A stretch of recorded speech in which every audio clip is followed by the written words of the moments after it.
कल माननीय सांसद डिंपल यादव जी जो एक धर्म स्थल पर गई, मस्जिद में गई, उसके बाद एक शख्स ने जितनी अभद्र टिप्पणी उन पर करी है, उसके बाद मैं पूछना चाहती हूँ कि पूरा का पूरा विपक्ष मौन क्यों साधे हुए है। सांप्रदायिकता के आधार पे ये बिल्कुल गलत है और इसके खिलाफ हम लोग अपना आवाज उठा रहे। पार्टी की कोई भी विचारधारा हो, राजनीतिक स्तर पर हमारी अलग विचारधारा हो, पर हमको लगता है कि महिलाओं को अपने सम्मान के लिए एकजुट रहना चाहिए। और सबसे ज्यादा शर्म की बात है कि अखिलेश यादव जी ने अपनी राजनीति को, अपनी सियासत को बचाने के लिए अपनी पत्नी के लिए भी उन्होंने आवाज नहीं उठाया। आप ये देखिए कि कल माननीय सांसद डिंपल यादव जी जो एक धर्म स्थल पर गई, मस्जिद में गई, उसके बाद एक शख्स ने जितनी अभद्र टिप्पणी उन पर करी है, उसके बाद मैं पूछना चाहती हूँ कि पूरा का पूरा विपक्ष मौन क्यों साधे हुए है। मैं पूछना चाहती हूँ कि माननीय सांसद डिंपल यादव जी की जो स्वयं की पार्टी है सपा, वो चुप्पी क्यों साधे हैं। उनके पतिदेव ने आकर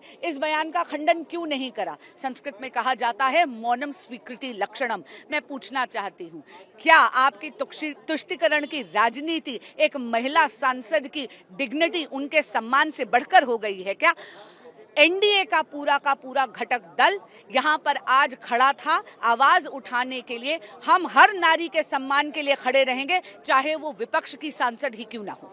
जिस तरीके से एक महिला सांसद को बदनाम किया गया, एक सांप्रदायिकता के आधार पे, ये बिल्कुल गलत है और इसके खिलाफ हम लोग अपना आवाज उठा रहे। पार्टी की कोई भी विचारधारा हो, राजनीतिक स्तर पर हमारी अलग विचारधारा हो, पर हमको लगता है कि महिलाओं को अपने सम्मान के लिए एकजुट रहना चाहिए। और सबसे ज्यादा शर्म की बात है कि अखिलेश यादव जी ने अपनी राजनीति को, अपनी सियासत को बचाने के लिए अपनी पत्नी के लिए भी उन्होंने आवाज नहीं उठाया। जिस तरीके से शायद रजनी जी ने डिंपल यादव जी के बारे में बोला है, वो बिल्कुल भी एक्सेप्टेबल नहीं है और उसके खिलाफ हम लोग अपनी आवाज उठा रहे हैं। तो जिस तरह से बयान आया है, समाजवादी पार्टी चूंकि समर्थन नहीं कर रही है, कोई वक्तव्य नहीं दे, इसलिए एनडीए के सांसद उनके समर्थन में आए हैं।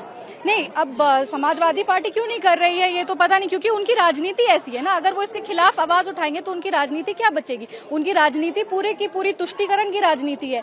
अब अगर वो अपनी ही लीडर के लिए आवाज उठाएंगे, उसमें भी अगर उनका वोट बैंक डैमेज हो जाएगा, तो आप समझिए कि अपने नेता के लिए भी ये लोग आवाज उठाने को तैयार नहीं है। इसीलिए एनडीए हमेशा नारी सम्मान में है। वो किसी भी राजनीतिक विचारधारा के हो, नारी का सम्मान सर्वश्रेष्ठ है और नारी का सम्मान के लिए एनडीए हमेशा खड़ा है। ऐसी टिप्पणी करना बहुत ही शर्मनाक बात है। और जब वो महिलाओं की प्रतिनिधि हो, जनप्रतिनिधि हो, सबसे बड़ी पंचायत की सदस्य हो, ऐसी टिप्पणी करना, तो आप ये सोचिए कि आम जो महिला है उसके लिए क्या हम इस समाज में संदेश दे रहे हैं।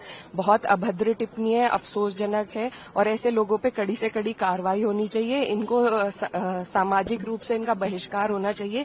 ये कोई धर्मगुरु नहीं है, किसी धर्म के ठेकेदार नहीं है। इनको कोई अधिकार नहीं है कि किसी भी महिला के बारे में इस तरह की टिप्पणी करें।